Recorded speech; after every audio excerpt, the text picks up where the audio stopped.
Bonjour à tous et bienvenue dans la tanière du vilain geek. Alors, aujourd'hui on s'attaque à un monument, un marathon même. On va disséquer ensemble l'intégralité du run de Philip Kennedy Johnson sur The Incredible Hulk de 2023 à 2025. Le build-up pour Infernal Hulk qui, comme série, est probablement la plus glauque et la plus horrifiante qu'on ait jamais eue pour le personnage. On va parler de meurtres surnaturels, de sacrifices sanglants, de pactes démoniaques, de trahison et de torture psychologique. Mais aussi physique, c'est brutal, c'est sanglant, mais c'est aussi par moments très triste. Mais là, pour tout comprendre, il faut poser les bases. Tout commence à la fin de la saga Immortal Hulk en 2018. Un événement Marvel majeur qui a tout changé. La porte verte, le passage vers le royaume de l'enfer gamma de celui qui est en dessous de tout, alias le One Below All, a été fermé. Et sans le savoir, ce geste de Hulk a créé un vide de pouvoir cataclysmique dans l'univers Marvel, et ce vide a permis le retour d'une menace primordiale, une créature qui attendait son heure depuis des millénaires. L'aînée, la première née de la mère de toutes les horreurs. Une créature conçue dans l'ombre en opposition directe avec le One Below All, dont les vraies origines nous seront d'ailleurs enfin révélées. Et c'est lui, le père de la rage et la colère dans le multivers, ainsi que le père de Hulk lui-même, qui avait emprisonné cette mère des horreurs, qui s'était rebellée contre lui. Donc il l'a enfermé dans une prison gamma que lui seul peut déverrouiller. Et donc c'est pour cette raison que l'aîné a besoin à tout prix de la chair gamma de Hulk, qu'elle appelle le fils fracturé, mais dont le pouvoir est forgé dans la puissance même du One Below All. Il est donc une clé pour libérer cette horreur, issue du début des temps, afin de restaurer l'ancien royaume des monstres qui régnait sur la planète. Et n'ayez crainte, parce que tout ce merveilleux lore sera décortiqué avec soin. Et il y aura du lourd, croyez-moi, mais ce n'est pas tout. On se lance dans une vraie chasse aux monstres cosmiques.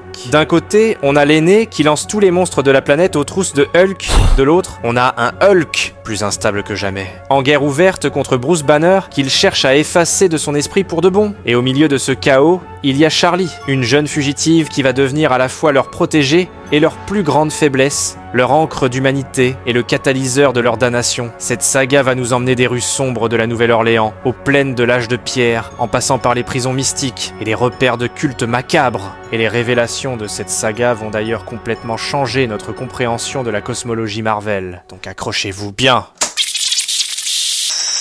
Notre histoire nous plonge donc dans l'atmosphère moite et mystérieuse de la Nouvelle-Orléans. Mais avant de retrouver nos héros, on suit un jeune couple qui se balade tard dans la nuit. Et bien évidemment, tout ça va très mal tourner. Ils passent devant une boutique d'antiquités à la vitrine bien étrange, quand la fille, Paula, interpelle sans ménagement une vieille dame qui balaye le trottoir, en lui disant « Il est 1h du matin, rentrez chez vous !» lui lance-t-elle. Son copain, bien plus respectueux, s'excuse platement pour son impolitesse. Sauf que voilà, quelques rues plus loin, alors qu'ils sont perdus, qui retrouve-t-il? La même vieille dame, comme par magie. Et là, l'ambiance devient glaciale. La vieille dame complimente le garçon, lui disant qu'il est charmant, mais qu'il mérite mieux qu'une trollope au visage blafard. Paula, évidemment, prend la mouche. « Je sais pas ce que ça veut dire, mais ça sent l'insulte !» s'énerve-t-elle. Et pendant que son copain essaie de la calmer, l'ombre de la vieille dame s'étire sur le mur, devenant immense, difforme, monstrueuse. Avant même qu'il puisse réagir, Paula est découpée en morceaux dans un éclair de violence pure. La vieille dame se penche alors vers le garçon terrifié et lui murmure « Chut, mon doux garçon, tu n'as plus à avoir peur. Plus jamais !» Et une silhouette dégingandée et cauchemardesque l'entraîne dans une ruelle sombre, laissant derrière elle une traînée de sang. Et on rencontre alors un détective qui enquête sur cette série de meurtres hideux, ayant l'air complètement dépassé. Et il y a une raison à ça. On retrouve ensuite Bruce et Charlie dans un cimetière. Un choix de planque logique, vu que Charlie est toujours recherché pour le meurtre de son père abusif. Mais quelque chose cloche gravement avec Bruce. Il tousse sans arrêt, il a du mal à tenir debout. Il est livide, il essaie de le cacher à Charlie, mais c'est peine perdue. Et la raison de son état, ce n'est pas une maladie, non. C'est le Hulk qui essaie de sortir. Il ne s'agit pas d'une transformation due à la colère ou à un danger extérieur. C'est une prise de contrôle hostile, un coup d'état interne, sans aucune garantie que Bruce puisse un jour revenir. La situation dégénère à une vitesse folle. D'abord, à sa grande surprise, il aperçoit la silhouette de Betty Ross au loin, ce qui le déstabilise complètement. Puis, ses côtes commencent à craquer sous la pression. Charlie comprend tout de suite. Il va se transformer. Et là, Bruce Banner, dans un dernier effort de lucidité, essaie de lui donner de l'argent pour qu'elle s'enfuit. Pas pour l'abandonner, non, mais pour la protéger de l'attention que la police ne manquera pas de leur porter. Mais le temps est écoulé. Il lâche les billets et s'éloigne. Son corps se convulse. C'est à ce moment que Betty s'approche, un sourire narquois aux lèvres. « Dis-moi, est-ce enfin ta transformation finale en monstre ?» lui dit-elle d'un ton glacial. Et elle ajoute « Est-ce enfin le jour où tu deviendras Hulk à tout jamais ?» Bon, alors juste avant de passer au prochain niveau, un grand merci de ne pas oublier le petit pouce bleu et l'abonnement pour encourager la chaîne. C'est gratuit et ça fait toute la différence, donc je l'apprécie. Alors que Bruce lutte de toutes ses forces, hurlant de douleur, Betty l'observe et tente de lui porter conseil. Mais la question est bien évidemment, qu'est-ce que Betty Ross fait ici? Et surtout, pourquoi elle a l'air si bizarre, comme si elle était possédée par une force occulte? Alors, ouais, faut comprendre qu'on a sauté pas mal d'étapes pour arriver à ce moment précis. Et je vous promets que tout deviendra plus clair plus tard dans l'histoire. Mais pour l'instant, voilà ce qu'il faut savoir. En commençant par un rappel des bases. Hulk est la cible numéro 1 d'une créature ancienne et surpuissante appelée l'Aîné. Son plan est simple mais terrifiant. Elle veut utiliser le corps du Hulk, sa chère Gamma, comme une clé mystique pour ouvrir la prison de sa créatrice, la mère des horreurs, qui fut emprisonnée par le One Below All. Sauf que Betty, pour des raisons complexes et tragiques que l'on découvrira, c'est en quelque sorte alliée à elle. Elle est devenue son messager, et elle vient proposer à Bruce le marché ultime du diable, le rêve de toute sa vie. Se débarrasser de Hulk une bonne fois pour toutes, et d'un calme olympien pendant que Bruce se déchire, Betty lui dit « Donne le Hulk à l'aîné Bruce, nous pourrons être à nouveau humains, recommencer à zéro. » Mais rien n'arrête le Hulk, ce n'est pas juste un changement. Son corps est littéralement en train d'exploser, et même dans son agonie, même face à la promesse d'une vie normale, Bruce Banner refuse de lui rendre le géant de jade, sachant que les conséquences en seront catastrophiques pour le monde entier. Et Hulk refuse lui aussi. Il ne se soumettra ni à elle, ni à Bruce Banner. Il sera libre. Et là, tandis que Hulk émerge, il se retourne furieux et hurle « Tu n'es pas Betty !» Et c'est là que le cauchemar monte d'un cran, parce qu'elle lui répond en déployant d'immenses ailes rouges, comme un ange déchu, flottant au-dessus de la destruction, lui répondant « C'est toujours moi. Je fais juste partie de quelque chose de plus grand, maintenant. » Mais Hulk s'accroche à la femme qu'il a aimée, et il insiste en disant « Betty ne ferait pas de mal à une enfant. » Et la réponse de Betty est un coup de poignard. « Tu savais le danger dans lequel tu la mettais, Hulk. Tu le sais mieux que quiconque. Les monstres finissent toujours par se trouver. » Et d'un ton sobre, mais très menaçant, elle lui dit « Quoi qu'il en soit, ton ami Charlie ne sera plus un souci pour personne maintenant. » Et ça sent pas bon du tout. Et cette phrase nous ramène directement à Charlie, qui avait réussi à semer un policier qui la suivait et s'est réfugié dans une boutique d'antiquités des plus sombres et lugubres. Elle y est accueillie par une gentille vieille dame, la même qui avait déchiqueté la fille un peu plus tôt et traîné son petit copain dans son propre sang. Mais à première vue, pour Charlie, l'antiquaire semble bienveillante. Elle dit à Charlie qu'elle voit en elle une âme pure et qu'elle lui rappelle sa jeunesse, quand elle aussi était jolie et en danger. Et c'est alors que le policier qui la suivait finit par entrer dans la boutique. La vieille dame, protectrice, dit à Charlie d'aller se cacher à l'arrière et de ne pas faire de bruit. Pendant que le ton monte entre le flic et l'antiquaire à l'étage, Charlie explore l'arrière-boutique et tombe sur un sous-sol très occulte. Et là, elle se souvient d'un détail que Bruce lui avait mentionné. À cause du niveau de l'eau, il est quasiment impossible de trouver une cave à la Nouvelle-Orléans, donc en principe cette cave ne devrait même pas exister. Un frisson glacial la parcourt. Mais malheureusement, poussée par la curiosité, elle descend, et ce qu'elle y découvre dépasse l'entendement. Dans le sous-sol humide,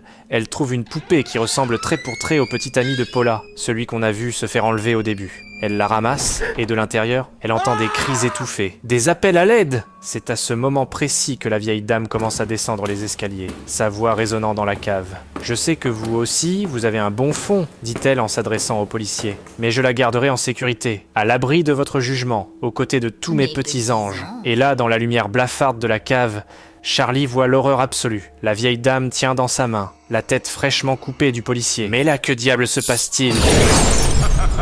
Alors que Charlie est piégé, Hulk, foudrage après sa confrontation avec Betty, se met à smasher tout Bourbon Street à la recherche de son ami.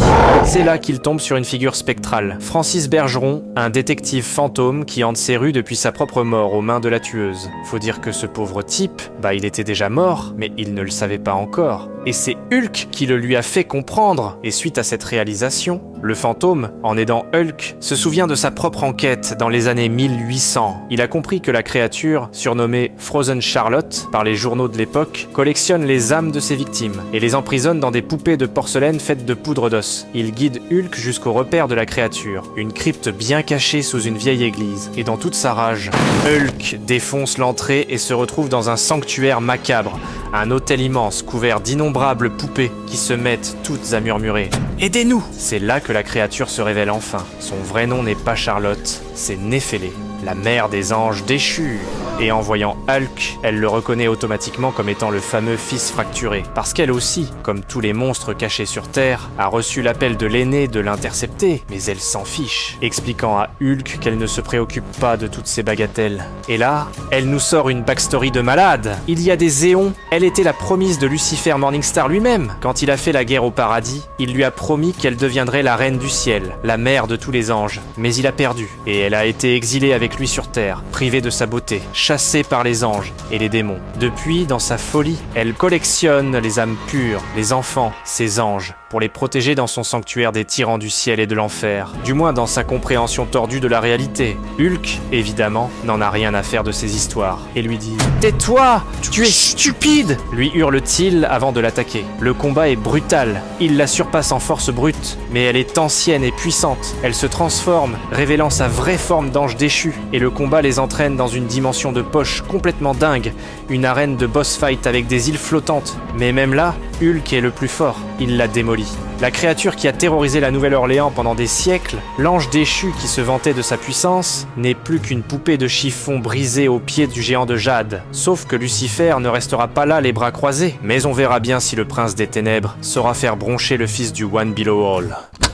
Alors que Hulk se dresse au-dessus d'elle, victorieux, une présence nouvelle et terrifiante emplit la pièce. Une aura de feu, de soufre et de majesté antique. C'est alors que Lucifer en personne apparaît. Et là, mes amis, préparez-vous, car c'est là qu'on comprend pourquoi même Lucifer redoute Hulk. Vous imaginez le tableau ? Lucifer, le roi de l'enfer, le porteur de lumière, se matérialise devant le monstre qui vient de pulvériser sa promise perdue depuis des millénaires. On s'attend à une fureur apocalyptique, à un combat de titans, mais pas du tout. Lucifer n'est pas en colère, il est surpris. Et il lui dit « Néphélé ne causera plus de problème au monde des mortels, et toute affaire entre vous et l'aîné ne m'intéresse absolument pas. » Et ça, c'est indirectement la preuve que même Lucifer est plus faible que Hulk, sachant sûrement que sa puissance lui vient de bien au-delà du One Below All. Mais il redoute aussi les conséquences de cette guerre maléfique entre le géant de jade, l'aîné et la mère des horreurs. Et finalement, le diable ajoute « Quoi que vous trouviez derrière cette porte, ne cherchez plus jamais Néphélé. Ni moi, le combat est terminé. Lucifer et Néphélé ont disparu. Hulk se retrouve seul dans le silence du sanctuaire en ruine, devant une porte. Et lorsqu'il passe de l'autre côté, il entend une voix,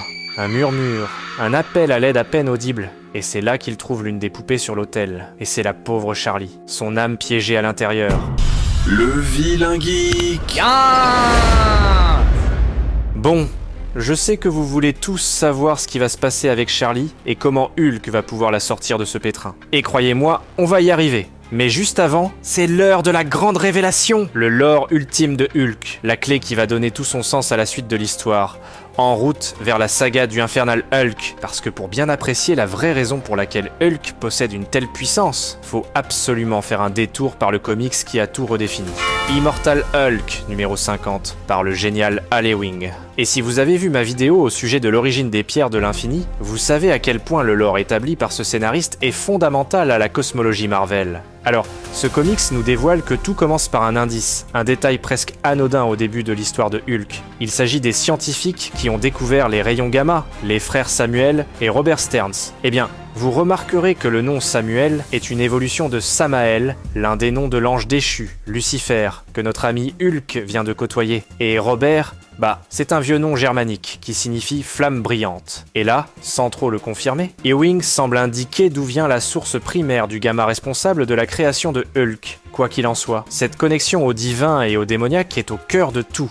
Dans le comics, après avoir vaincu le leader, Hulk se retrouve face à l'entité qu'il pense être la source de toute sa souffrance, le One Below All. Et comme un enfant perdu, il hurle sa douleur, ses questions existentielles, en criant « Pourquoi Hulk souffre autant? Pourquoi Hulk est toujours seul ?» Et dans ce grand moment de vulnérabilité et de tristesse, c'est là qu'arrive la plus grande, la plus folle des révélations de toute l'histoire de Hulk depuis des décennies. Car le One Below All, cette incarnation de la colère et des ténèbres absolues, se révèle comme n'étant qu'une facette. Un masque. Car l'autre côté de la pièce, et la vraie source du pouvoir de Hulk, eh bien, c'est le One Above All. Ouais, le dieu du multivers Marvel, en personne. Donc la source de sa force, c'est aussi la source de toute création. Et face à un Hulk totalement perdu, le One Above All révèle enfin la vérité. Pourquoi Hulk souffre-t-il autant? C'est parce que tu es mon enfant, lui dit-il. Il explique que Hulk est une extension de sa main gauche, l'instrument de la destruction nécessaire pour nettoyer ce qui est corrompu.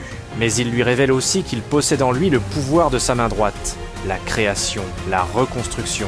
Hulk est un équilibre. Et jusqu'à présent, il apprend qu'il n'a utilisé que la moitié de sa véritable puissance. Alors, la source de la force de Hulk, ce n'est pas un démon, c'est Dieu. Le monstre n'est pas une malédiction de l'enfer, mais une création divine conçue pour un but précis. C'est la plus grande torsion de son histoire. La puissance que tout le monde craignait comme étant démoniaque est en réalité sacrée. Et c'est ça que l'aînée de la mère des horreurs, celle-là même qui a invoqué la colère du One Above All, faisant émerger sa main gauche sous la forme du One Below All, ignore. Mais chose certaine, si Philip K. Johnson puise dans cet aspect du lore lorsque viendra le moment de dénouer la saga du Infernal Hulk, on peut s'attendre à l'une des séries les plus épiques de toute l'histoire des comics Marvel. Mais sur ce, revenons maintenant aux événements présents, tandis que Hulk se dirige vers le seul endroit qui peut l'aider à sauver son ami Charlie. Le sanctuaire du seul et unique Dr. Stephen Strange. Alors dites-moi, comment on sauve une âme piégée dans une poupée en os? Eh bah, on va à la Strange Academy. Et on défonce la porte.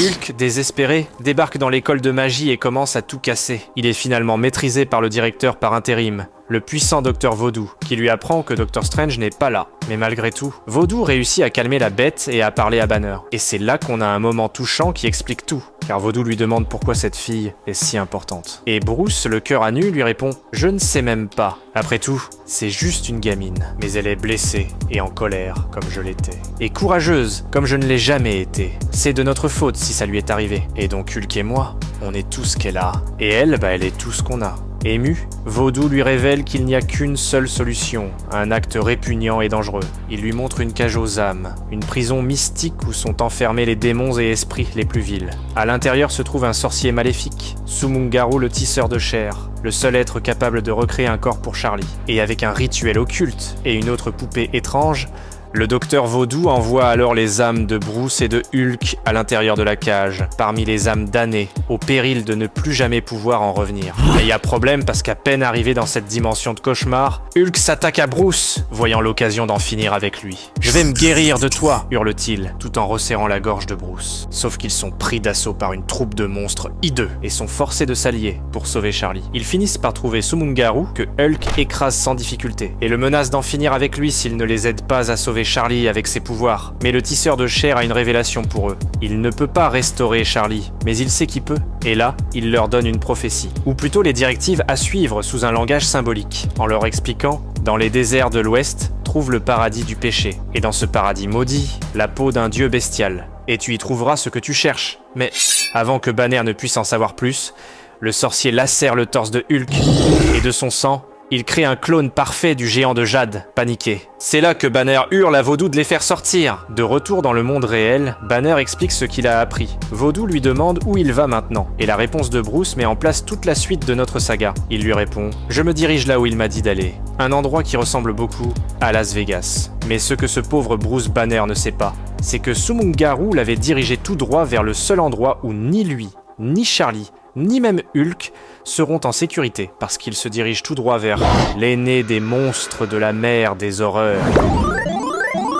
Ok, alors avant de plonger dans cette quête désespérée pour sauver Charlie qui va les mener au cœur du piège de l'aîné à Las Vegas, il nous faut retourner dans le passé. On parle de 11 000 ans en arrière pour découvrir l'origine du tout premier ancêtre de Hulk, un monstre effroyable est le premier fils fracturé doté de la puissance gamma du One Below All. Donc cette prochaine partie est complètement enflammée, littéralement. Et surtout, on va voir une partie fascinante et très méconnue du lore Marvel. Et par la même occasion, on va aussi découvrir que la quête de l'aîné remonte tout aussi loin dans le passé. Et c'est cette rencontre entre ces deux titans du monde des monstres qui va forger l'avenir de Hulk, Bruce Banner, ainsi que Charlie. Mais surtout, vous allez mieux comprendre pourquoi Hulk ne semble pas avoir la moindre chance contre cet ennemi qui remonte à l'aube des temps. Attendez de voir ça.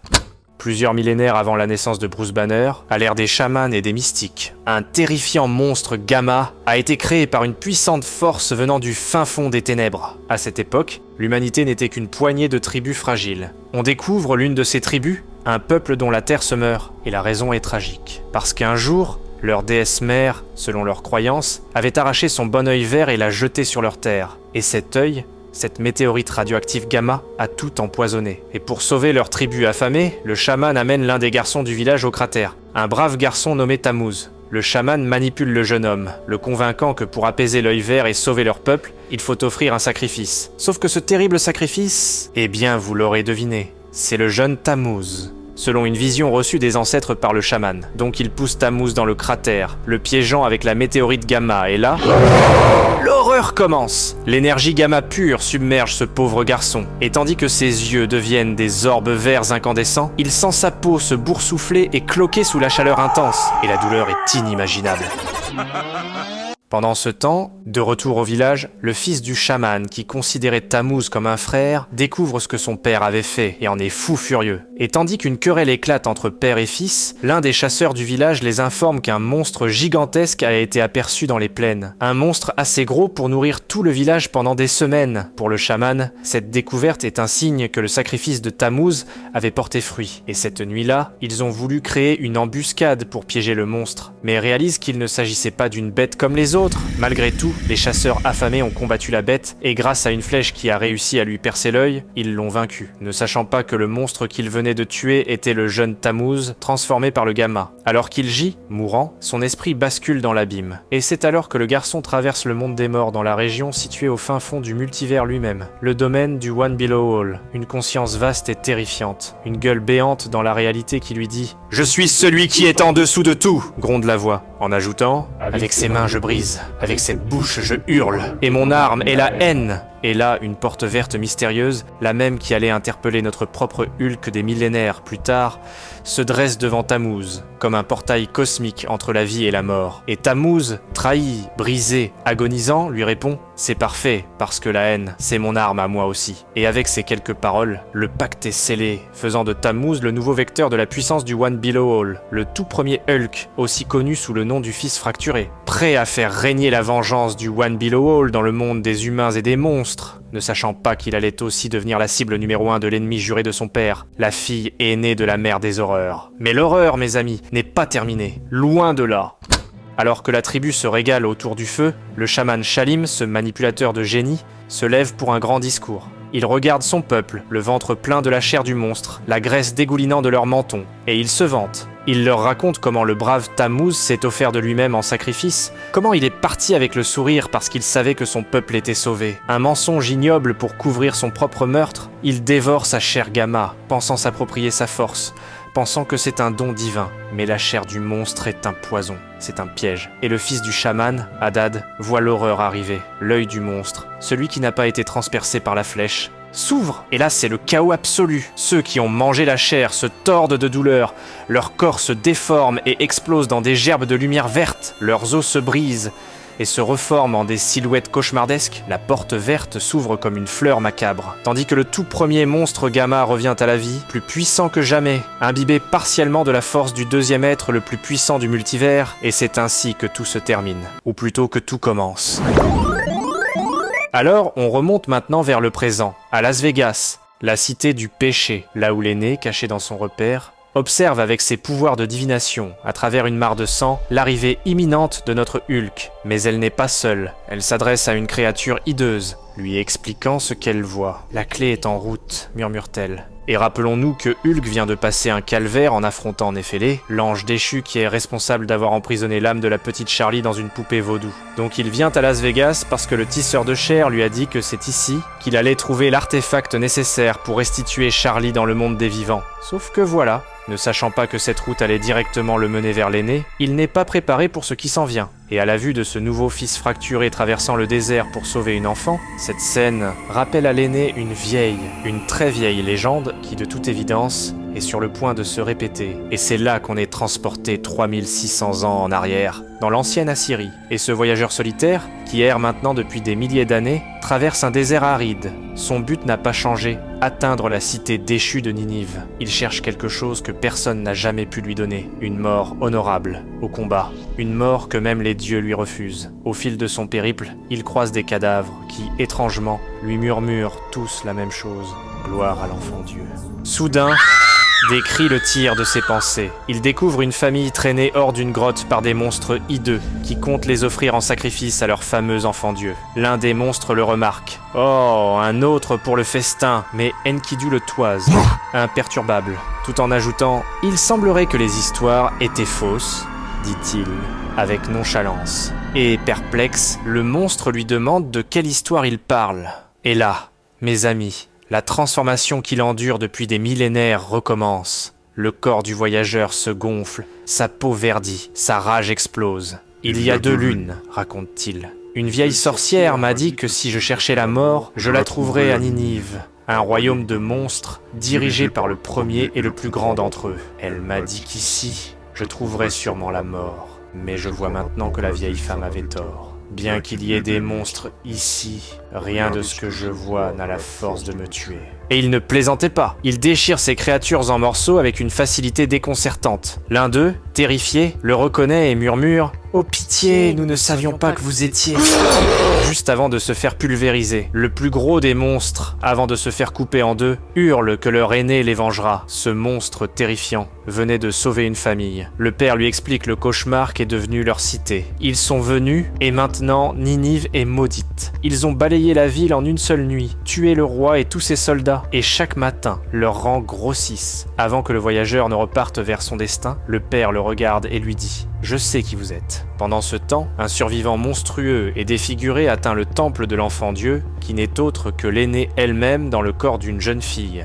Il l'informe, agonisant, qu'Enkidu est là, et que sa chair tire son pouvoir d'une flamme verte infernale. C'était la lumière de la porte verte. Pour l'aînée, c'est une révélation. Elle se tourne vers ses gardes et leur explique. Le One Below Hall ne quitte jamais son royaume. Mais si ce message est vrai, si son pouvoir s'est incarné dans la chair d'un autre, alors cela veut dire que nous aurons bientôt le pouvoir d'annuler ce qui a été fait. Donc pour l'aînée, cet homme n'est pas une menace. C'est la clé qu'elle attendait pour libérer la mer des horreurs. Le vilain geek. Enkidu arrive enfin aux portes du temple de Ninive. L'aînée l'attend. Elle le salue par tous ses titres. Puissant Enkidu, l'homme taureau d'Akkad, compagnon de Gilgamesh. Puis elle lui demande « Comment es-tu entré en contact avec le feu vert dans ta chair ?» Il lui répond froidement « Mon corps a été réduit en cendres par une pierre tombée du ciel. Elle m'a donné celui-ci en retour. Quant à la raison de ma venue, je vais te la montrer. » Mais l'aîné l'interrompt. « Non, c'est moi qui vais te le dire. Le destin t'a amené à moi. » Elle lui explique son plan. Utiliser sa chair Gamma, imprégnée du pouvoir de l'ennemi, pour libérer sa mère. Mais Enkidu n'a pas de temps à perdre avec toutes ces bêtises. Il a passé des millénaires à se battre contre ceux qui voulaient dicter son destin. Il lui lance une lance en plein cœur. Mais c'est exactement ce qu'elle voulait. Elle profite de l'attaque pour tenter de prendre possession de son corps. La lutte est titanesque, à la fois physique et psychique. Elle le sonde, perplexe. « Tu es une énigme pour moi. Tu as combattu 1000 guerres, mais tu ne possèdes rien. De qui es-tu le fils, Enkidu? Du tyran aux yeux verts qui l'a enchaîné. Et c'est ainsi que l'aîné le nomma, le fils fracturé. Et elle lui dit « Maintenant, ta force est mienne. » Et grâce à ses pouvoirs de possession de la chair, elle réussit enfin à prendre le contrôle de son corps. Elle l'entraîne alors dans les profondeurs du temple, jusqu'à une porte scellée par des chaînes magiques, la prison de la mer des horreurs. Mais alors qu'elle utilise le pouvoir d'Enkidu pour briser les sceaux, un moment qu'elle attend depuis si longtemps, une voix terrifiante résonne, lui disant « Tu es l'aîné, je me souviens de toi, petit animal !» Et cette voix, mes amis, c'est le One Below All qui parle. Et là, une explosion de flammes gamma jaillit de la porte, recouvrant le corps d'Enkidu et expulsant violemment l'esprit de l'aîné, qui se voit endurer la pire douleur de toute sa longue existence. Enkidu, ayant repris le contrôle de son corps, mais consumé par le feu vert, se relève. Dans toute sa douleur, l'aîné n'abandonne pas et s'exclame « Ta chair m'appartient, fils fracturé !» Et un jour, je reviendrai le réclamer pour libérer ma mère et restituer cette terre à sa vraie reine. Et là, Enkidu attrape l'aîné par le cou en lui disant « Et comment penses-tu faire ça ? Si je t'envoie 6 pieds sous la terre ?» lui dit-il, juste avant de plaquer son visage contre la flamme divine jusqu'à ce qu'il ne reste que des os calcinés de l'aîné. Mais dans le processus, Enkidu a dû lui aussi se laisser brûler par les flammes, la seule matière réellement capable de le tuer. Le feu le consume lui aussi. Donc, après des milliers d'années de souffrance, il avait enfin trouvé la mort qu'il avait tant souhaitée. Et sans s'en rendre compte, le premier fils fracturé avait aussi sauvé le monde entier du retour de la mer des horreurs. À l'heure où on parle dans le récit, on sait que Hulk et Bruce Banner sont en route vers Las Vegas pour tenter de redonner vie à leur petite camarade, Charlie, victime de la Frozen Charlotte, et dont l'âme est prisonnière dans une poupée vaudou. Par contre, avant de plonger dans le piège de Las Vegas, une question que vous vous posez tous. Mais comment l'aînée, qui a été réduite en cendres par Enkidu il y a 3600 ans, est-elle de retour aujourd'hui ? La réponse, mes amis, est aussi simple que terrifiante, et se trouve au tout début de cette saga. On est transporté en Irak, 1 an avant notre histoire actuelle. Un groupe de pilleurs de tombes s'introduit dans ce qu'ils pensent être le tombeau d'un roi rempli de trésors. Mais à la place de l'or, ils ne trouvent que des ossements de créatures monstrueuses et un petit crâne. C'est le crâne de l'aînée, lorsqu'elle avait la forme de l'enfant Dieu.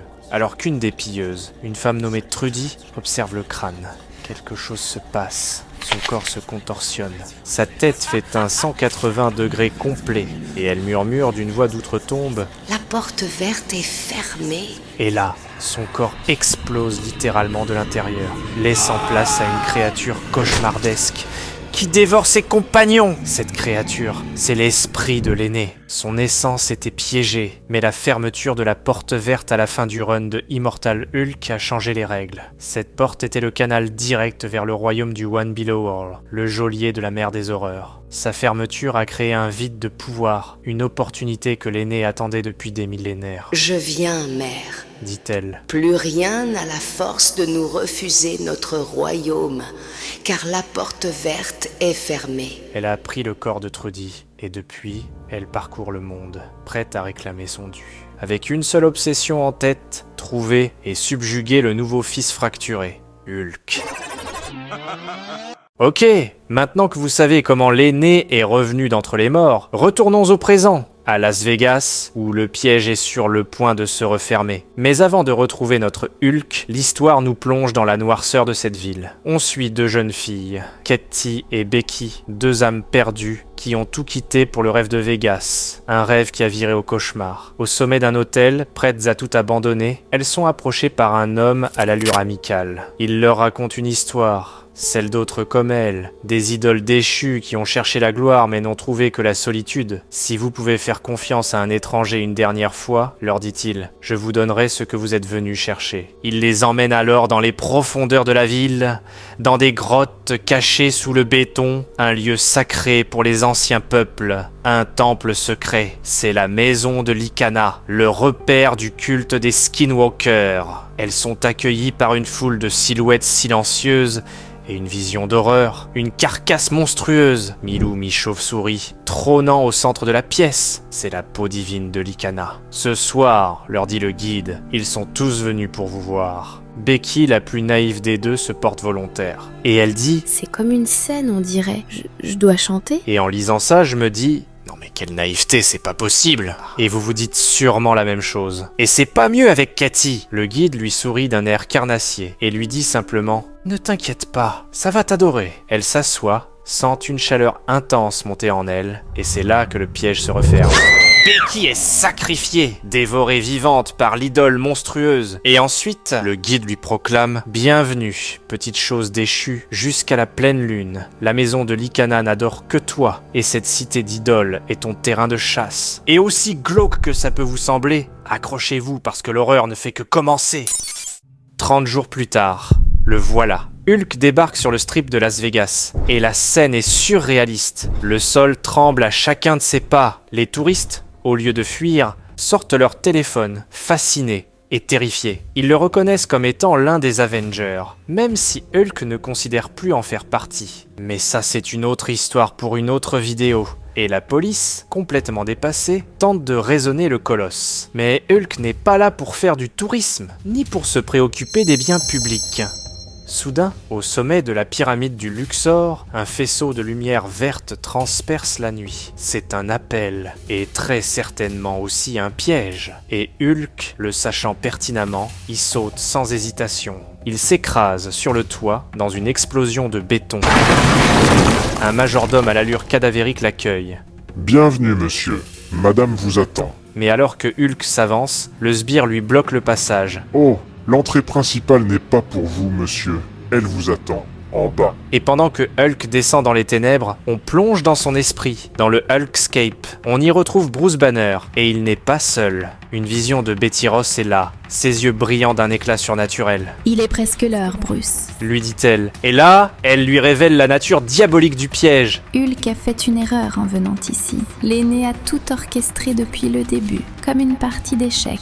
Dans quelques instants, tu vas devoir choisir entre Hulk et la gamine que vous êtes venu sauver. C'est un choix impossible, un piège parfait conçu pour les briser. Et entre-temps, Hulk arrive enfin dans la caverne souterraine, le temple secret de l'aîné, qui ressemble à un autel diabolique de sacrifice. Je savais que tu viendrais. Résonne la voix de la créature. Sais-tu où tu es?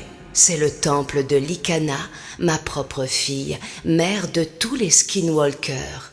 C'est l'un des rares endroits où tu pourrais redonner vie à ta petite collègue. Mais le choix t'appartient. Et là, il la voit. Entouré de ces monstres, il la regarde. Et même s'il ne l'a jamais vue sous cette forme, il sent une connexion ancienne, une reconnaissance instinctive. Il grogne. « Tu es l'aîné. » Et sa réponse est glaciale, pleine d'une familiarité millénaire. Tu te souviens de moi alors? Hulk, confus, lui répond « Je ne t'ai jamais vu. » Mais l'aîné sourit. Je t'ai connu il y a près de 4000 ans et nous sommes morts ensemble.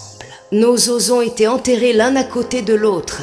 Il n'y a personne, vivant ou mort, qui te connaisse mieux que moi, fils fracturé. Et là, mes amis, Hulk, ignorant tout de cette histoire ancienne, sort la petite figurine d'os dans laquelle l'âme de Charlie est prisonnière. « Tout ce que je sais de toi, Grogne-t-il. c'est que c'est de ta faute. » L'aîné ricane. La partie sans armure est là où la lame doit frapper. Tu me blâmes pour ça? Et bien évidemment, elle fait référence à l'affection de Hulk pour cet enfant comme étant son point faible, et c'est précisément là qu'elle a frappé. Et là, mes amis, la fureur explose. Hulk déchaîne un premier coup de poing monumental. Bam! La caverne tremble, la poussière vole et la fumée se dissipe. Mais elle est toujours là, intacte, sans une égratignure. Je suis la première et la plus forte de notre espèce, dit-elle calmement. Tu n'as pas la force de me faire du mal. Et la réponse de Hulk est juste parfaite. Tout ce que ça veut dire, c'est que je n'ai pas besoin de me retenir. Il attaque à nouveau, une avalanche de coups qui pulvérise le sol. Mais rien n'y fait, c'est comme frapper une montagne. L'aîné exaspéré lui dit Tu penses que cette forme mortelle dépouillée est tout ce que je suis? Cette chair n'est qu'un vêtement. Vois ma vraie forme, petite chose. Elle lui pose un doigt sur le front, et là, elle lui montre. elle lui révèle sa vraie forme, une vision cosmique cauchemardesque, un monstre colossal et impie flottant au milieu des étoiles. Il y a des choses dans les ténèbres bien plus fortes que toi. Hulk est projeté en arrière, écrasé par la force, mais aussi par la pure horreur de ce qu'il vient de voir. Il est à genoux, vaincu, et c'est là que l'aîné abat sa dernière carte, l'ultimatum final. Nous n'avons pas besoin de nous battre, fils fracturé.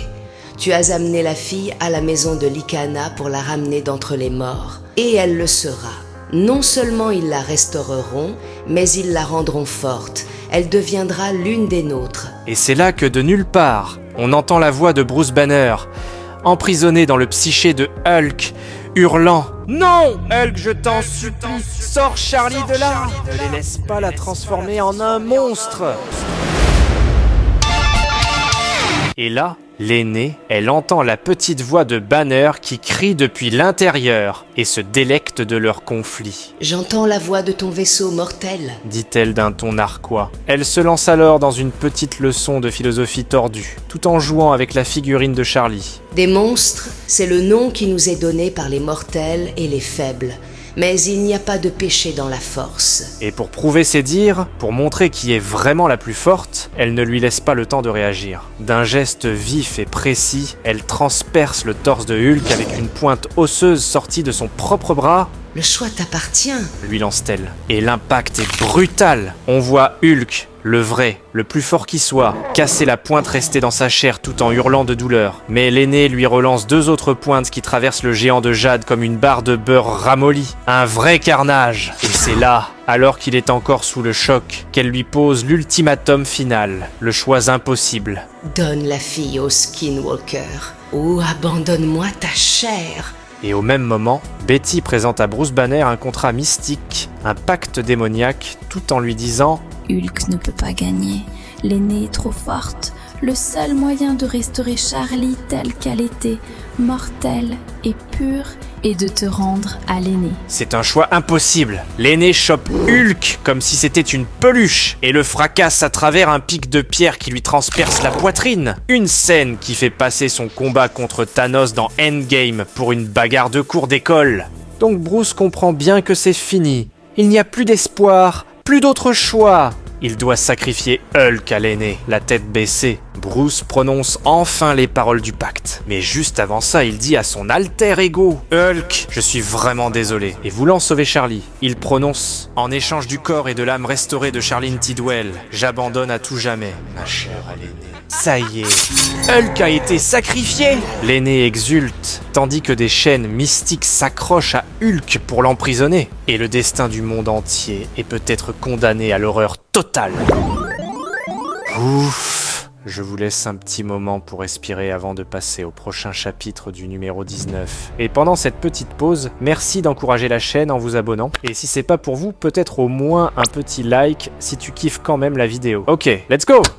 On commence avec Charlie, qui se réveille, complètement désorientée. La dernière chose dont elle se souvient, c'est d'être piégée dans cette horrible poupée d'os. Mais maintenant, elle est vivante. Elle se touche le visage et réalise que sa cicatrice a disparu. L'aîné a tenu sa part du marché, mais c'est une cage dorée. Elle est prisonnière, interdite de quitter la pièce tant que l'aîné n'aura pas obtenu ce qu'elle veut de Hulk. Tout ce que Charlie veut, c'est voir le géant de jade, s'assurer qu'il va bien. Pendant ce temps, dans les tunnels sous Vegas, Hulk est enchaîné. L'aînée jubile. Elle s'approche du corps enchaîné du monstre, savourant sa victoire. Le pacte a été honoré, dit-elle à Hulk. Charlie est vivante et en bonne santé. Maintenant que Bruce m'a donné ta chair, je suis prête à m'en servir. Elle commence le rituel, prête à s'emparer de la puissance du fils fracturé. Et là, c'est le drame. Décharge d'énergie gamma pure la projette en arrière avec une violence inouïe. Elle est littéralement propulsée à travers un de ses sbires et s'encastre dans le mur. Elle est sous le choc, furieuse. Et surtout, elle ne comprend pas. Comment est-ce possible? Le pacte a été signé. Pourquoi ne peut-elle pas s'emparer de sa chair? Pour le moment, tout ça est un mystère. Entre-temps, Charlie tente désespérément de s'échapper.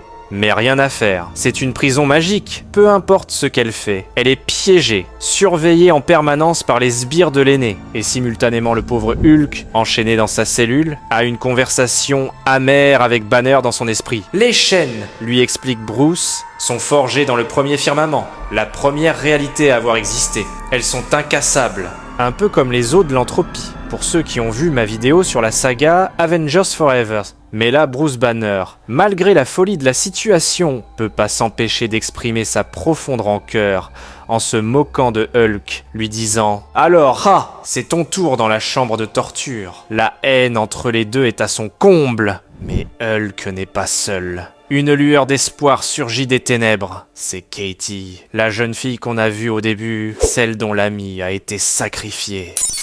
Katie a réussi à se faufiler jusqu'à lui. Pour elle, Hulk est un héros, un Avenger, donc elle lui raconte sa tragédie. Comme quoi ils ont tué sa meilleure amie et l'ont transformée, elle aussi, en monstre. Elle lui fait une offre désespérée. Si je t'aide à te libérer, les tueras-tu tous pour moi ? Mais avant que Hulk ne puisse répondre, l'aînée est de retour. Et elle est bien décidée à obtenir ce qu'elle veut. Elle croit que Bruce protège Hulk d'une manière ou d'une autre, qu'il sabote leur accord. Elle utilise alors ses pouvoirs pour tenter d'arracher l'esprit de Bruce hors du corps de Hulk. Et là, on assiste à une guerre de possession psychique complètement folle. L'aîné tire Bruce d'un côté et Hulk, refusant de le laisser partir, tire de l'autre. La tension est si immense que les chaînes incassables du premier firmament finissent invraisemblablement par se briser, mais le sortilège garde Hulk sous l'emprise de l'aîné. Donc même avec toute sa force brute, l'impasse continue. L'aîné, à bout de nerfs, passe au plan B, la torture.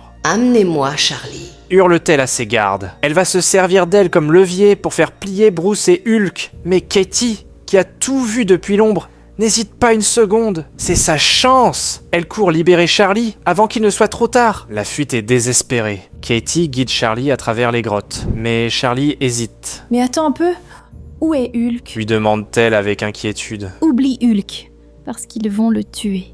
Il est trop tard. Mais leur dispute attire l'attention. Deux monstres les repèrent, c'est fini. Sauf que Katie prend une décision héroïque. Je vais les retenir. Toi, courez. Ne reviens jamais. Et elle ajoute Mais surtout, trouve un endroit où il n'y a pas de monstre. à quoi Charlie lui répond amèrement. De toute façon, il n'y a pas d'endroit sans monstre. Et d'un regard résolu, Katie lui dit Je le sais. avant de se transformer elle-même en une bête hideuse pour faire face à ses poursuivants. Charlie court, seule, terrifiée, de nouveau impuissante. Elle se réfugie dans la première salle qu'elle trouve, un ancien temple sombre, avec l'idole de loup au centre. C'est le fameux temple de Lycana. Alors que les monstres se rapprochent, elle tombe à genoux et prie une prière désespérée. S'il vous plaît, mon Dieu, aidez-moi. J'ai besoin d'être plus forte. Pitié. Et alors qu'elle prie pour avoir enfin la force de se battre, les yeux de l'idole se mettent à briller d'une lueur menaçante. Lycana, la déesse louve, est prête pour son prochain festin. Et sa prière, mes amis, elle est entendue, mais pas par le dieu auquel vous pensez. Charlie s'évanouit, son esprit sombrant dans un abîme noir. C'est là qu'une voix ancienne et puissante lui parle, scellant un pacte dans les ténèbres. Fille de l'homme, tu as renoncé à fuir pour implorer ma faveur. Ta prière est entendue, ma faveur t'est accordée. Apporte-moi du sang, je te donnerai la force. Apporte-moi de la chair, je te donnerai la vie. Apporte-moi ton courage, ta ferveur, ta sauvagerie, et ma peau sera tienne. Elle se réveille dans une confusion totale, les mains couvertes de sang, assise au milieu des corps démembrés et déchiquetés des monstres qui la poursuivaient. Avant même qu'elle puisse comprendre ce cauchemar, elle est capturée et traînée devant l'aîné. Et pendant que Charlie marche vers son destin, on retourne voir Bruce et Hulk. Et pour eux, c'est encore pire. L'aînée, furieuse de ne pas pouvoir s'emparer du fils fracturé, a trouvé un autre moyen de le faire souffrir. Elle a infligé à Bruce une forme de torture au-delà de l'imaginable. Elle a étiré toute sa chair psychique pour en faire un arbre de souffrance, directement sorti du dos de Hulk, pendant que ses skinwalkers cueillent et dévorent les fruits macabres qui y poussent. On est dans l'horreur totale, mes amis! Et c'est dans cette scène pénible à regarder que Charlie est amené. Quand Hulk la voit, sa première réaction est de lui dire « Stupide gamin, je n'ai pas besoin de ton aide. Tu aurais dû t'enfuir. » Il est plus inquiet pour elle que pour lui-même. L'aîné se dresse alors devant Charlie et lui fait un discours grandiloquent sur sa propre puissance, comment elle a vu naître le soleil. La réaction de Charlie, Elle l'insulte copieusement. Mais l'aînée n'est pas là pour discuter. Elle ordonne à ses sbires d'amener la peau divine de Lycana. Le rituel va commencer! Mais Charlie parle encore avec défi et l'aîné lui dit: Tu parles comme si tu étais Hulk toi-même. Ce à quoi Charlie répond: Je suis comme lui. Parce que Hulk n'en a rien à foutre si vous êtes plus forte, plus grande ou plus vieille. Et moi non plus. Mais l'aîné, impassible, se tourne vers Hulk. Ta dernière chance, fils fracturé. Abandonne ta chair ou regarde la petite mourir. Bruce, depuis son supplice, répond à peine: Je t'ai dit que je ne pouvais pas. Et c'est là que l'aîné abat sa carte la plus cruelle et la plus vicieuse. Elle ordonne à Tilgoth, son sbire favori, de s'occuper de Charlie et lui demande: Quel est le dernier visage que tu veux qu'elle voie? Et là, le monstre se transforme, mais il prend l'apparence du père abusif de Charlie. Et c'est Bruce qui, depuis son arbre de torture, comprend tout et murmure la vérité à Charlie, qui depuis des mois est en fuite parce qu'elle pensait être responsable de la mort de son père. Mais Bruce explique: c'est un skinwalker, Charlie. Ils peuvent prendre la forme de ceux qu'ils ont dévorés, ce qui confirme que ce n'est pas toi qui as tué ton père, mais c'est lui. Quoi? Et cette révélation, c'est le déclencheur. Le barrage cède. Tu as tué mon père? Murmure Charlie, son visage se tordant de haine. Une fureur sauvage, une haine pure s'empare d'elle et elle se transforme complètement. Au même moment, l'un des gardes crie, paniqué: La peau divine de Lycana! Elle a disparu! Donc vous l'aurez deviné, la peau divine a disparu. Parce que c'est Charlie qui la porte maintenant. Et la réaction est incroyable. Bruce est anéanti. Son pire cauchemar est devenu réalité. Il ne voulait justement pas que la petite devienne un jour un monstre comme lui. Et l'aînée est à la fois stupéfaite et terrifiée. Le pouvoir de sa propre fille se retourne contre elle. Mais Hulk, lui, même enchaîné et torturé, a un rictus de fierté. Et il dit à Charlie: Allez, gamin, défonce-le. Le combat qui s'ensuit est cataclysmique. Charlie, ou plutôt Lycana, est maintenant une force de la nature. Elle se jette sur le monstre qui porte le visage de son père et le déchiquette. L'aînée, folle de rage de voir son favori se faire massacrer, se transforme et attaque à son tour Charlie. C'est la panade totale pendant que le chaos règne. Bruce, voyant l'aînée distraite, dit à Hulk: Maintenant, pendant qu'elle est distraite, Charlie a besoin de nous. Ensemble, ils trouvent la force de s'arracher de l'arbre de torture dans une explosion de volonté pure. Hulk, libre, arrache l'arbre enflammé du sol et le fracasse sur la tête de l'aîné. Le coup est si puissant qu'il la met presque hors de combat, tandis que Lycana lui arrache sauvagement le bras. Donc à deux, ils ont pu neutraliser l'aîné. Et ils ont littéralement fait l'impossible, parce qu'ils ont vaincu le plus fort des monstres. Sauf que c'est pas sa vraie forme. Tu as brisé le pacte, fils fracturé. Ce crime sera ta mort. Hurle-t-elle, avant que Hulk lui balance un smash monumental en lui disant: Mais dis-moi, qui va le faire? Et tout devient noir. Quelque temps plus tard, Bruce se réveille seul, au milieu des décombres, à la surface de Vegas. Le combat a créé un trou béant au milieu de la ville. Il aperçoit le sac à dos de Charlie. Il regarde à l'intérieur, et son sang se glace. Il n'y a plus que la peau humaine que Charlie a abandonnée, comme une mue de serpent. Et au loin, dans le désert, un hurlement bestial retentit. Mais que diable est-il arrivé à Charlie?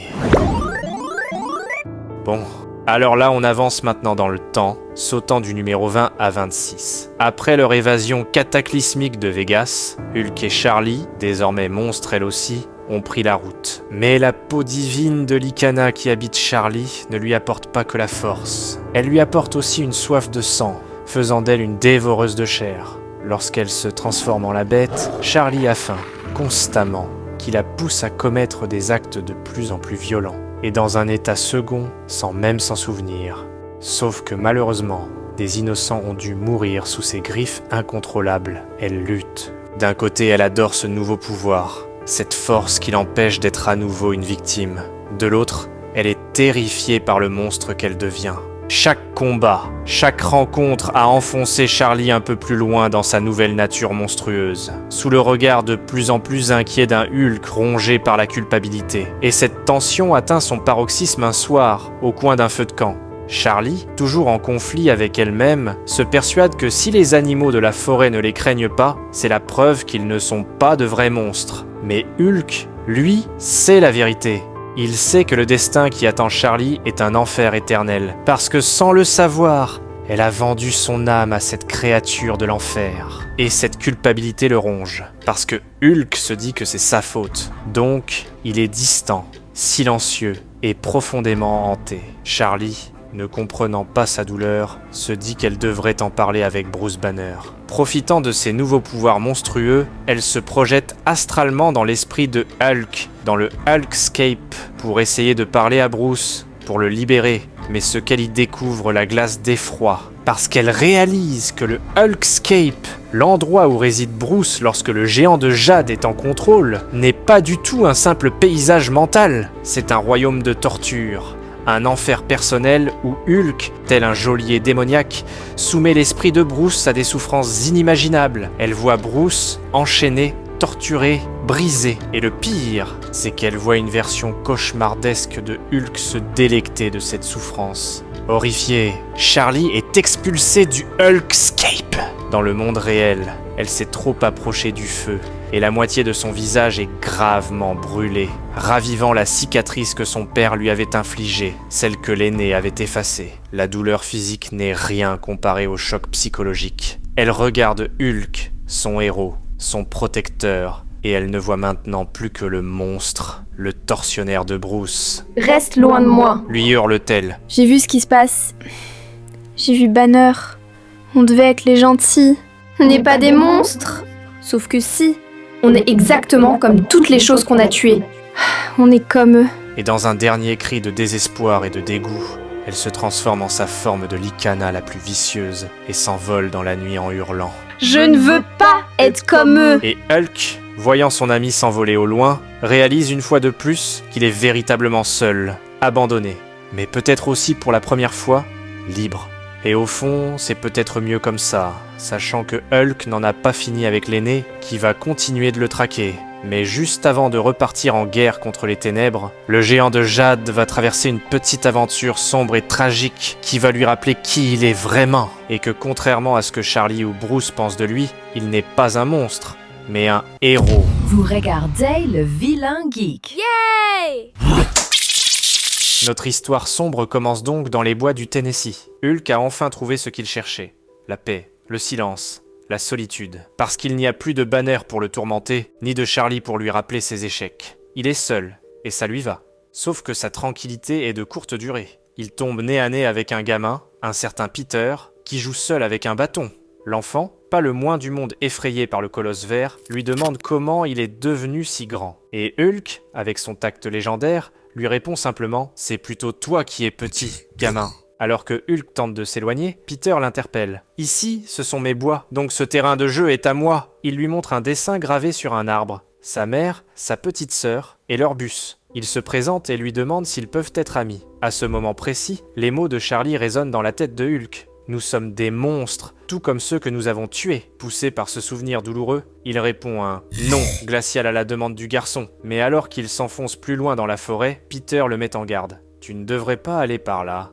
Ça passe près de l'arbre qui tombe. » Intrigué, et peut-être un peu inquiet, Hulk finit par lâcher la question qui nous brûle les lèvres. « Pourquoi t'es tout seul ?» Et c'est là que le vernis commence à craquer. Peter explique qu'il vit dans le bus avec sa famille, mais que son père, un genre de bricoleur, les oblige souvent à déménager quand il se met en colère. Cette simple phrase, « quand son père se met en colère », allume un voyant rouge dans l'esprit de Hulk. Il connaît trop bien cette colère-là, tu vois ? Car à son enfance, Bruce Banner, son alter ego, avait lui-même été victime d'un père abusif, donnant naissance à la colère qui allait un jour s'incarner dans la personne de Hulk, lors de l'accident Gamma qu'il a créé. Il suit le gamin du regard alors qu'il retourne vers son bus et observe la scène de loin.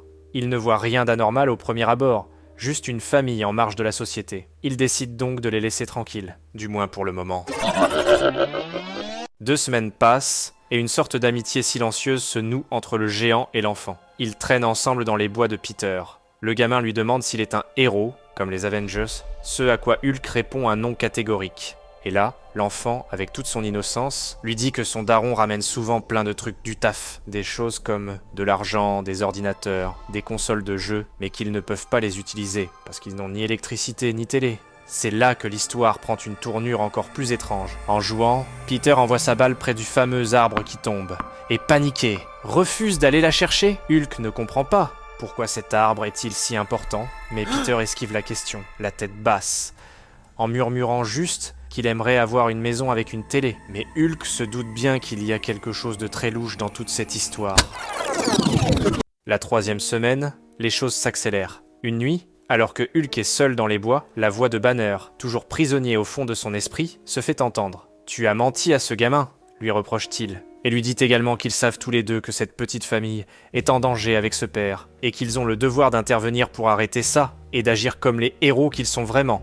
Mais Hulk, encore marqué par la trahison de Charlie, lui balance de l'aide, lui rappelant que c'est justement son aide qui avait transformé Charlie en monstre il y a pas si longtemps. Mais là, leur petit débat interne est brutalement interrompu par des cris au loin.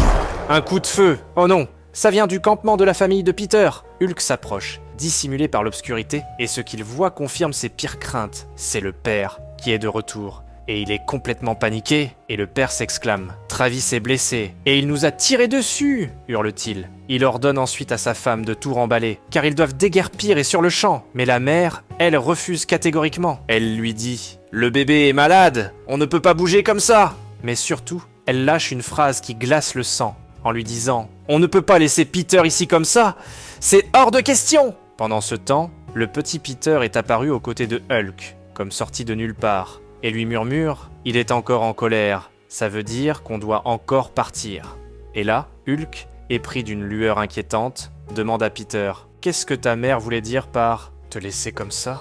Simultanément, on nous montre que la dispute des parents devient de plus en plus violente. Le père lève la main sur la mère et lui pose un ultimatum. Soit elle monte dans le bus, soit elle reste là, abandonnée à son sort avec le bébé. Et c'est à ce moment-là, en larmes, le visage ensanglanté, qu'elle hurle la phrase qui fait tout basculer, la révélation qui transforme ce récit sombre en un pur cauchemar. Car la mère s'exclame en disant « Je ne laisserai pas mon Peter sous cet arbre !» Et là, Hulk regarde la balle de Peter laissée à côté de l'arbre, et il comprend tout. Le refus du gamin d'aller chercher sa balle prenait maintenant tout son sens. Et la raison pour laquelle Peter avait peur du fameux arbre qui tombe, c'est parce que c'est en réalité l'arbre qui avait causé sa mort. Lentement, lourdement, Hulk se met en marche. Le sol tremble à chacun de ses pas sous la pluie battante. Il ne se dirige pas vers le bus, non. Il se dirige vers l'arbre. Il sait ce qu'il va trouver, mais il a besoin de voir de ses propres yeux. Et la vision est insoutenable. Sous les racines tordues de l'arbre abattu, une petite main sans vie émerge de la terre détrempée. Le petit Peter que Hulk a rencontré, ce garçon avec qui il a partagé ses bois, était un fantôme depuis le début. Derrière lui, la mère suffoque de terreur en le voyant. « Ce n'était pas moi !» sanglote-t-elle, protégeant son bébé. « S'il vous plaît, ne nous tuez pas! Je vais me rendre, je leur dirai où est Peter. Je peux arranger ça. Je ne suis pas un monstre, dit-elle dans un état de panique et de culpabilité amère. Pendant ce temps, le vrai monstre, Henry, a pris la fuite dans son bus, abandonnant tout le monde. Mais on n'échappe pas à la fureur de Hulk. Alors que Henry fonce sur l'autoroute, il entend de nouveau ce bruit sourd. Les pas de géant de Hulk s'approchent. Il pense que c'est le moteur. Mais c'est le titan de jade qui surgit de la nuit et pulvérise le bus d'un seul coup de poing monumental, l'envoyant s'écraser dans un champ dans une explosion de flammes. Henry, bien que grièvement blessé, est encore en vie, piégé dans la carcasse en feu. Et la dernière chose qu'il voit, c'est l'imposante silhouette de Hulk, arrachant le métal comme du papier.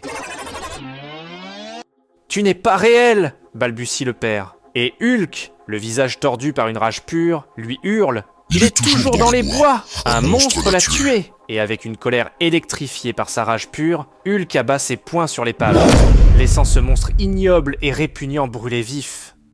L'histoire se termine une semaine plus tard.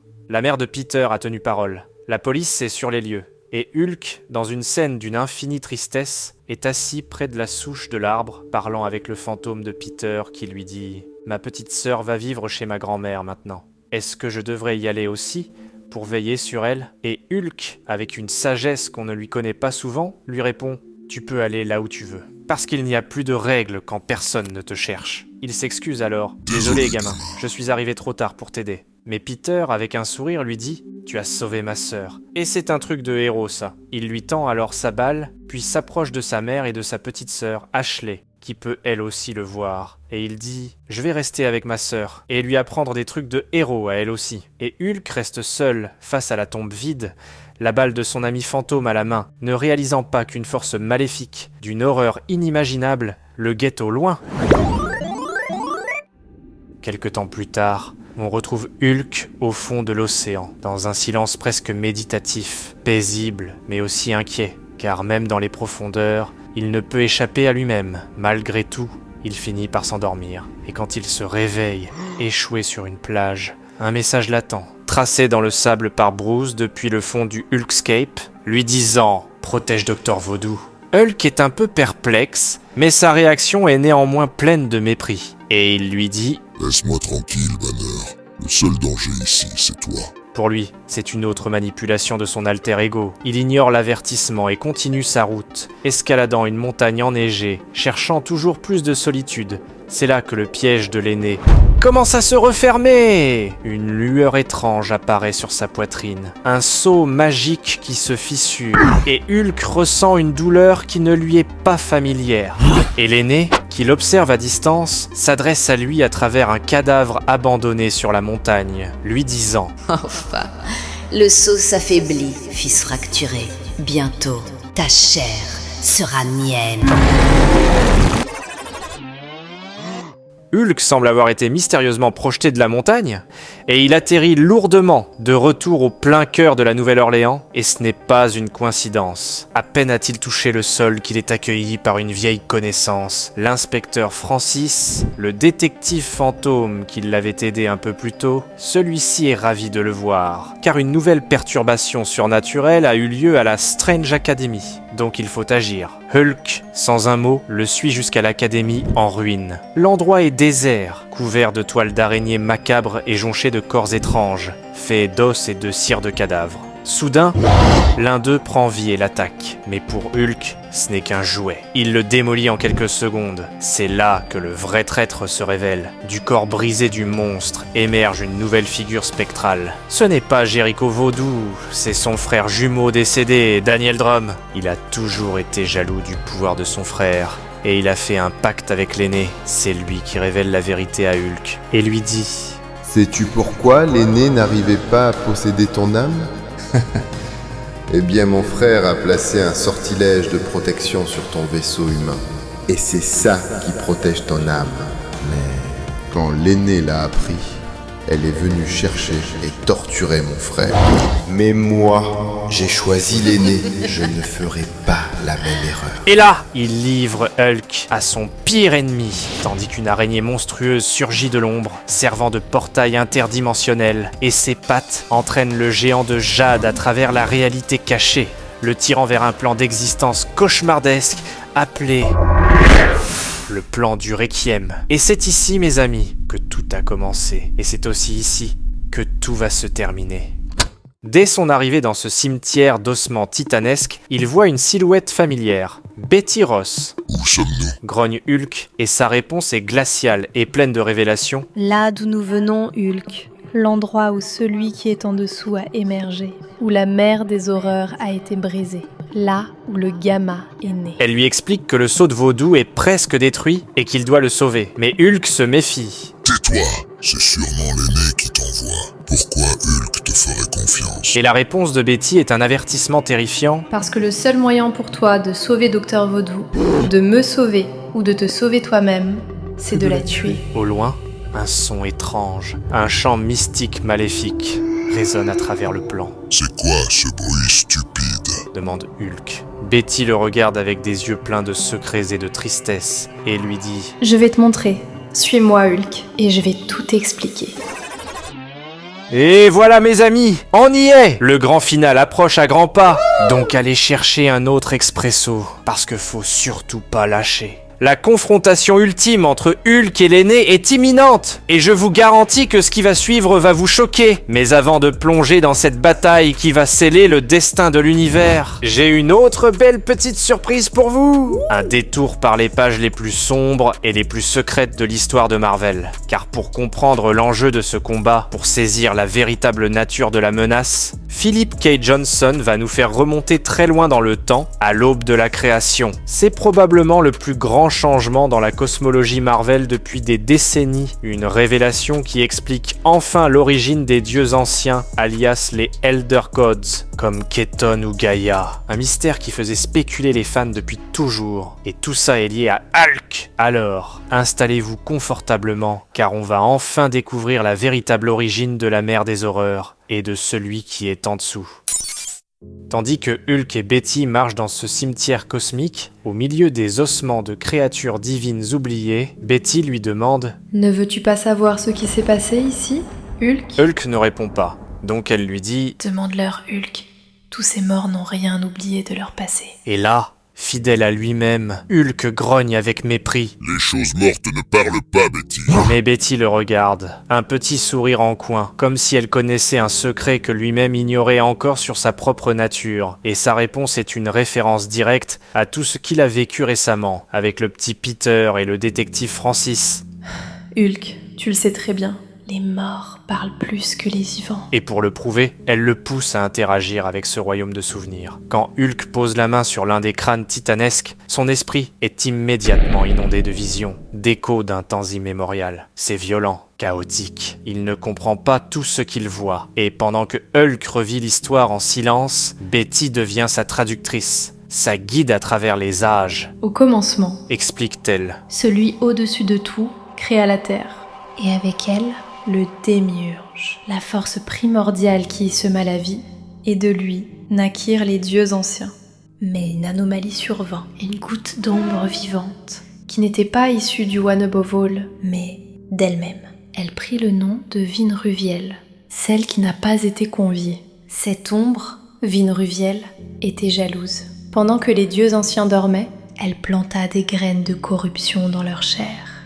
Et c'est ainsi que les premiers démons sont nés. Le noble Keton fut tourmenté par des pulsions meurtrières et cannibales. Le gracieux Seth devint une horreur de bouche et de crocs. C'est ainsi que les premiers dieux sont devenus les premiers démons, sans même comprendre pourquoi. Cette corruption attira l'œil du One Above All, qui envoya le Démogorge, le dévoreur de dieux, pour purger la terre. Mais Vinruviel, cachée dans les ténèbres, survécut et devint plus audacieuse. Elle créa sa propre vie, des monstres encore plus puissants et plus féroces que les dieux. Exaspéré, le One Above All descendit lui-même sur terre, armé d'une lance de feu forgée dans sa propre lumière. Et lorsqu'il leva sa lance pour la détruire, elle se jeta sur lui pour tenter de percer sa chair dorée, faisant germer en lui une parcelle de la noirceur et la colère. Et de la blessure du dieu créateur jaillit une flamme d'un vert émeraude. Et c'est là, Hulk, que le Gamma est né, incarnant le pouvoir vengeur de celui au-dessus de tout, le pouvoir de sa main gauche. L'avatar de cette colère devint celui au-dessous de tout, qui descendit dans les ténèbres pour massacrer les enfants corrompus de Vinruviel, la mère des horreurs. Puis il s'en prit à elle. Il la tortura au-delà de toute imagination, et quand il ne put plus la blesser, il hurla si fort que la réalité se déchira, créant cet endroit, la prison infernale de la mer des horreurs, de laquelle seul le pouvoir du One Below All peut la délivrer. Et cette puissance est en toi, Hulk, c'est pour ça que tu es ici. Donc, les hurlements que Hulk entend, ce sont les têtes des enfants immortels de la mer, accrochés comme des trophées divins, qui crient depuis des éons, suppliant leur mère de les achever. Face à cette révélation cosmique, Hulk, abasourdi, pose la seule question qui compte. Alors, tu veux dire qu'elle est toujours vivante là-dedans? Oui, Hulk. Seul celui qui est en dessous peut ouvrir la prison de la mer. Et maintenant, c'est toi qui portes le feu vert. Mais la réaction de Hulk est sans appel. Non, Hulk n'ouvrira rien.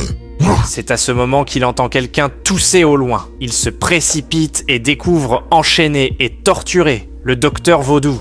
En le libérant, Vaudou, paniqué, lui dit « Hulk, tu n'aurais pas dû venir. » L'aîné est en train de créer son propre fils fracturé, en drainant le gamma d'autres créatures. Et alors que Hulk et Vaudou regardent vers la prison, ils voient l'horreur, suspendue dans des cocons macabres, Drainés de leur sang et de leur gamma par une créature arachnéenne, se trouve Scar, le fils de Hulk, Doc Samson, Sasquatch, mais aussi Betty Ross. Donc si c'est la vraie Betty qui est enchaînée dans cette prison gamma, vous savez déjà ce que tout ça veut dire. Hulk, sous le choc, se tourne vers la Betty qui l'accompagne, et son visage se tord de haine. Ce n'est pas Betty, c'est l'aînée. Et sans surprise, elle l'a manipulée depuis le début. Elle se transforme, abandonnant l'apparence de Betty pour révéler une forme de harpie monstrueuse, et se jette sur lui, pour ensuite le propulser sur la créature hideuse arachnéenne, qui pompe le sang gamma de ses amis. La créature lui enfonce ses tentacules dans le corps, en extrayant le sang de Hulk, tandis que l'aîné lui dit « Avec ton sang dans les veines de mon nouveau corps, je serai plus fort que tu ne l'as jamais été. » Et juste au moment où Hulk s'apprête à lui balancer une mandale monumentale, l'aîné lui crache un jet d'énergie nécrotique.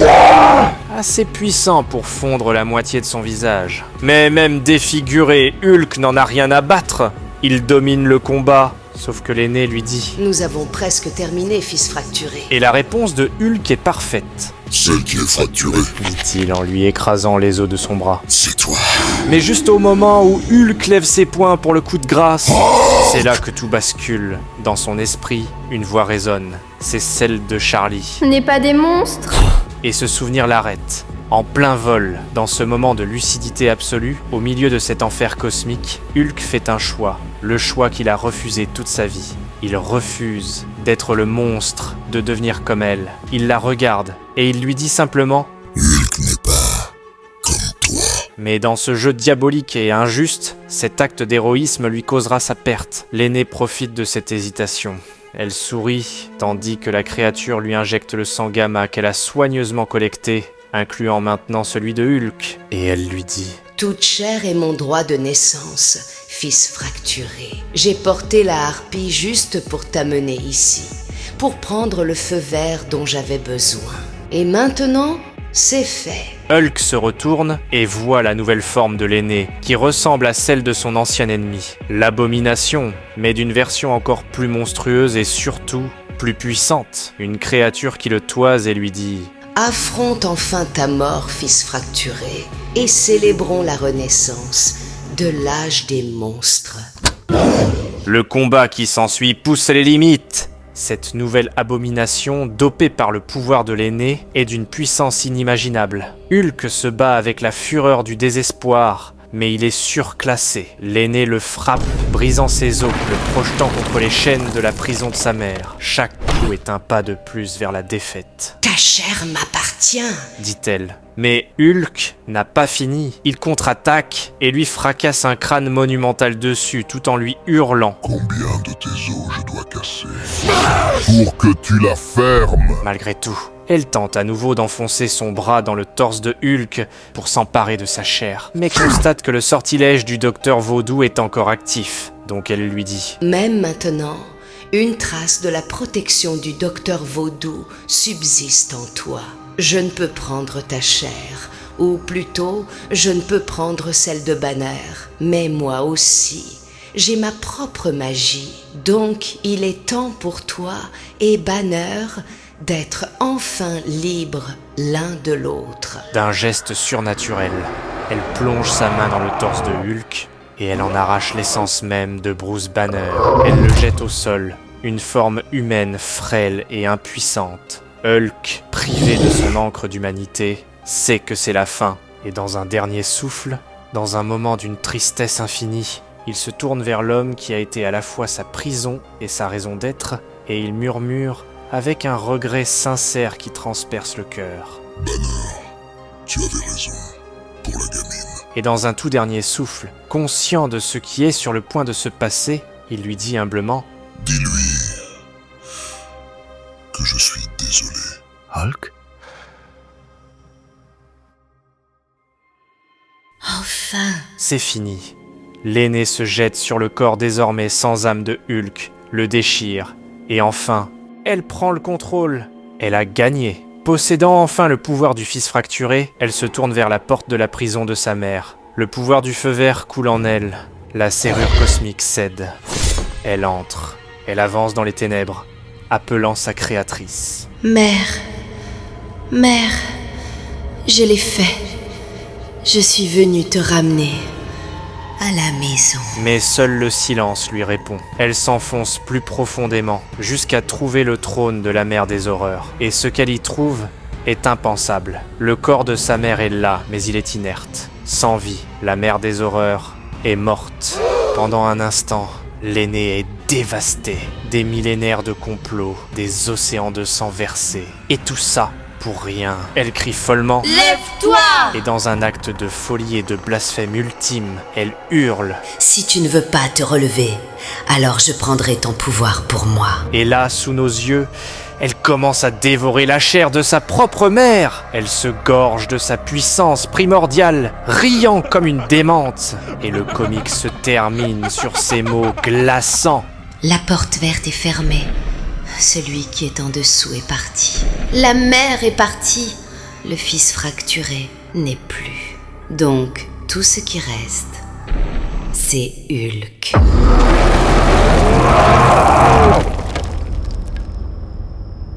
Et c'est ainsi que la saga se termine.